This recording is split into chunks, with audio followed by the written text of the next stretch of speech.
TV ప్రసారాలను నిలిపివేయటం చట్టరీత్యా నేరం. సాక్షి టీవీ ప్రసారాల కోసం మీ స్థానిక కేబుల్ ఆపరేటర్ను వెంటనే సంప్రదించండి. DTH లో ఇంటర్నెట్ లో కూడా సాక్షి టీవీ ప్రసారాలను వీక్షించవచ్చు. సోషల్ మీడియా పెద్ద ఛాలెంజ్ అని, దీనికి ఆడిటర్లు ఎడిటర్లు ఎవరూ లేరని, ఇష్టం వచ్చినట్లు పోస్టులు పెట్టి వ్యక్తిగత హననానికి పాల్పడుతున్నారని చంద్రబాబు అంటున్నారు. ఇలాంటి వారిని కట్టడి చేయాలని చంద్రబాబు చెప్పడం తప్పు కాదు. తొలుత టీడీపీ సోషల్ మీడియాలో సాగుతున్న పెడధోరణులను అరికట్టి ఇతరులకు ఆదర్శంగా ఉంటే అప్పుడు చంద్రబాబు మాటలకు విలువ వస్తుంది. ఇక చంద్రబాబు పోలీసులకు పూర్తి స్వేచ్ఛనివ్వటం వెనుక ఉన్న ఆంతర్యం ఏంటి? పోలీసులకు ఇచ్చే స్వేచ్ఛ ప్రజలకు మేలు చేయటానికా? ప్రభుత్వ వైఫల్యాలను ప్రజల్లోకి తీసుకువెళుతున్న సోషల్ మీడియాను అణచటానికా? గత వైఎస్ఆర్సీపీ ప్రభుత్వంపై విష ప్రచారానికి టీడీపీ సోషల్ మీడియాను అత్యంత అరాచకంగా నడిపిన టీడీపీ ఇప్పుడు అదే సోషల్ మీడియా అంటే ఎందుకంత భయపడుతోంది? ఏపీ ముఖ్యమంత్రి చంద్రబాబు నాయుడుకు సోషల్ మీడియానే పెద్ద సవాలుగా కనబడుతోంది. కొద్ది రోజుల క్రితం జరిగిన ఒక కార్యక్రమంలో ఆయన ప్రసంగిస్తూ పోలీసులకు పూర్తి స్వేచ్ఛ ఇస్తున్నామని అన్నారు. ఆ స్వేచ్ఛ ప్రజలకు మేలు చేయడానికా, లేక తన ప్రభుత్వ వైఫల్యాలను ప్రజల్లోకి తీసుకువెళ్తున్న సోషల్ మీడియాని అణచివేయడానికా అన్న మీమాంస ఏర్పడుతుంది. ఏపీలో పోలీసులు ఎక్కడా లేని విధంగా రెడ్ బుక్ రాజ్యాంగాన్ని అమలు చేస్తున్నారన్న విమర్శలు ఉన్నాయి. విపక్ష వైఎస్ఆర్ కాంగ్రెస్ కార్యకర్తలపైన నేతలపైన తప్పుడు కేసులు పెట్టడం, మరోవైపు అధికార కూటమి ముఖ్యంగా టీడీపీ నేతలు కార్యకర్తలు దాష్టికాలకు పాల్పడినా పట్టించుకోకపోవడం పెద్ద సమస్యగా ఉంది. ముఖ్యమంత్రి సైతం ఆయా సందర్భాల్లో వైఎస్ఆర్ కాంగ్రెస్కు ఉపయోగపడే పనులు ఏమీ చేయవద్దని ప్రజాస్వామ్య స్ఫూర్తికి విరుద్ధంగా బహిరంగంగానే ఆదేశాలు ఇచ్చారు.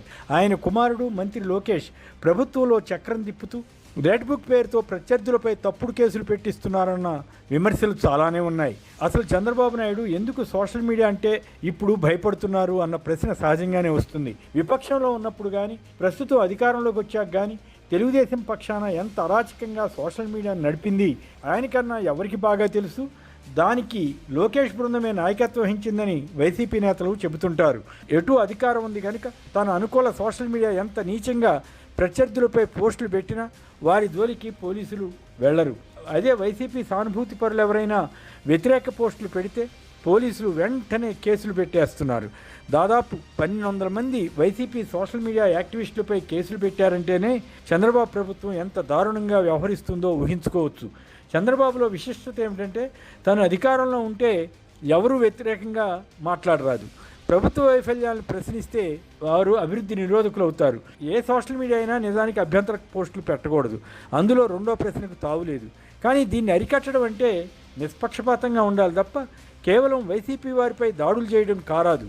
చంద్రబాబు ముఖ్యమంత్రి అయిన తర్వాత ఆయన చేసిన కొన్ని వ్యాఖ్యలు ఎంత వివాదాస్పదం అయ్యాయో అందరికీ తెలుసు. ముఖ్యంగా తిరుమల లడ్డూలో జంతు కొవ్వు కలిసిందని ఆధారం లేని ఆరోపణ చేసి వైసీపీకి అంటగట్టే యత్నం చేశారు.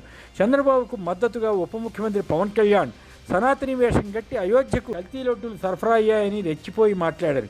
వాటికి సంబంధించి ఏ ఒక్క ఆధారం చూపలేకపోయారు. ఇది ఫేక్ ప్రచారం అవుతుందా లేక వాస్తవాల ప్రచారం అవుతుందా అన్న దానిపై ఈ ఏడాది కాలంలో ఎన్నడైనా వివరణ ఇచ్చారా? విపక్షంలో ఉన్నప్పుడు పోలీసులకు చంద్రబాబు లోకేష్లు ఎలాంటి వార్నింగ్లైనా ఇవ్వవచ్చు. అధికారంలోకి రాగానే ప్రత్యర్థి పార్టీ వారు మాట్లాడితే అది రాజకీయ కుట్ర, శాంతియుత వాతావరణాన్ని చెడగొట్టడం అవుతుంది. ప్రతి ఉపన్యాసంలోనూ కొన్ని పాయింట్లు రాసుకుంటారు. వాటిని ఒక జాబితా ప్రకారం వల్లివేస్తుంటారు. ఇంతకుముందు టర్మ్లో ఆయన సీఎంగా ఉన్నప్పుడు గోదావరి పుష్కరాల్లో 29 మంది తొక్కిసలాట్లో మరణించారు. చంద్రబాబు కుటుంబం పుష్కర స్నానం ఘట్టం చిత్రీకరించేందుకు గాను సాధారణ భక్తులను నిలిపివేసినందున అది జరిగిందన్న ఆరోపణలు వచ్చాయి. అప్పుడు జరిగిన ఘటనకు సంబంధించి సీసీటీవీ ఫుటేజీ మాయమైందన్న విమర్శలు ఉన్నాయి. విపక్షంలో ఉండగా కందుకూరు సభలో, గుంటూరు సభలో తొక్కిసలాటలు జరిగి మరో 11 మంది మృతి చెందారు. ఇదంతా పోలీసుల వైఫల్యమని చంద్రబాబు వారిపై అప్పట్లో నెట్టేశారు. తన వైపు ఎంత తప్పు ఉన్నా కప్పిపుచ్చుకోవడంలో ఎంత నేర్పరితనం ఉందో ఆయా సందర్భాల్లో తన రాజకీయ ప్రత్యర్థులపై తప్పుడు ఆరోపణలు చేయడంలో అంతకన్నా అధికంగా నేర్పరితనం చంద్రబాబుకు ఉందని ఎక్కువ మంది భావిస్తుంటారు. రాష్ట్రంలో ఎవరు చనిపోయినా కల్తీ మద్యం వల్లే అని ప్రచారం చేసి ప్రజలను భయభ్రాంతులకు గురి చేస్తున్నారని చంద్రబాబు అంటున్నారు. నకిలీ మద్యం తయారీ ప్లాంట్లు, పలు చోట్ల నకిలీ మద్యం డంపులు దొరకలేదా? వేలాది బెల్ట్ షాపులు, పర్మిట్ రూములకు అనుమతి ఇచ్చాక అక్కడ ఏ మద్యం సరఫరా అవుతుందో ఎవరైనా చెప్పగలుగుతున్నారా? ఎక్సైజ్ అధికారులే పలు చోట్ల ఇలాంటి మద్యాన్ని పట్టుకున్నారు కదా. అయినా నకిలీ మద్యం వల్ల ఎవరూ చనిపోలేదని, అనారోగ్యం పాలు కాలేదని ముఖ్యమంత్రి ఎలా అనగలుగుతున్నారు? ఎంతమంది తాగుబోతులకు ప్రభుత్వం ఆరోగ్య పరీక్షలు నిర్వహించింది?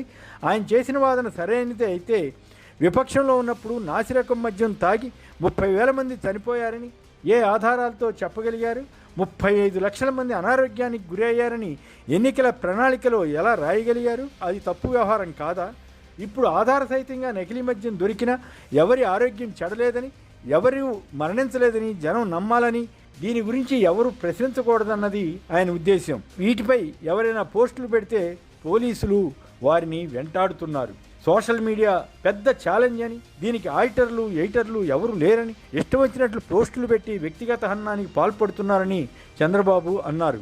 ఇలాంటి వారిని కట్టడి చేయాలని ఆయన చెప్పడం తప్పు కాదు. తొలుత టీడీపీ సోషల్ మీడియాలో సాగుతున్న పెడధోరణలను అరికట్టి ఇతరులకు ఆదర్శంగా ఉంటే అప్పుడు ఈ మాటలకు విలువ వస్తుంది.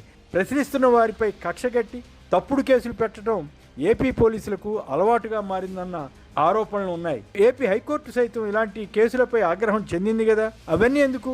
మాజీ మంత్రి రోజాను ఉద్దేశించి అత్యంత దారుణమైన వ్యాఖ్యలు చేసిన బండారు సత్యనారాయణమూర్తికి టీడీపీ టికెట్ ఎలా ఇచ్చారో చెప్పగలరా? రోజాపై నీచమైన కామెంట్లు చేసిన బండారును ఉప ముఖ్యమంత్రి పవన్ కళ్యాణ్ మెచ్చుకున్నారట. కూటమి నేతల తీరుతెన్నులు ఎలా ఉన్నాయో చెప్పడానికి ఇవి శాంపుల్స్ మాత్రమే. సోషల్ మీడియాను అడ్డం పెట్టుకుని ఎవరైనా తప్పుగా వ్యవహరిస్తే వారిపై చర్య తీసుకోవచ్చు. కానీ సోషల్ మీడియాకున్న భావస్వేచ్ఛ హక్కు ఆధారంగా సోషల్ మీడియాలో పోస్టులు పెట్టే వారిని కంట్రోల్ చేయాలని, వారిని వేధించాలని చంద్రబాబు సర్కార్ ప్రయత్నాలు చేయడం శోచనీయం. తాము ఇచ్చిన హామీలను సజావుగా అమలు చేసి ప్రజానుకూల విధానాలు వర్తింపజేస్తే ఎవరు ఏ పోస్టులు పెట్టుకున్నా ప్రభుత్వానికి ఏమీ కాదు. అబద్ధాలను ప్రచారం చేసి అధికారం సాధించారు కనుక ఇప్పుడు అవే తమ మెడకు చుట్టుకుంటున్నాయన్న భయంతో సోషల్ మీడియాను అణగదొక్కాలని అనుకుంటే ఎల్లకాలం సాగుతుందా? సాక్షి టీవీ ప్రసారాలను నిలిపివేయడం చట్టరీత్యా నేరం. సాక్షి టీవీ ప్రసారాల కోసం మీ స్థానిక కేబుల్ ఆపరేటర్ని వెంటనే సంప్రదించండి. డిటిహెచ్లో, ఇంటర్నెట్లో కూడా సాక్షి టీవీ ప్రసారాలను వీక్షించవచ్చు.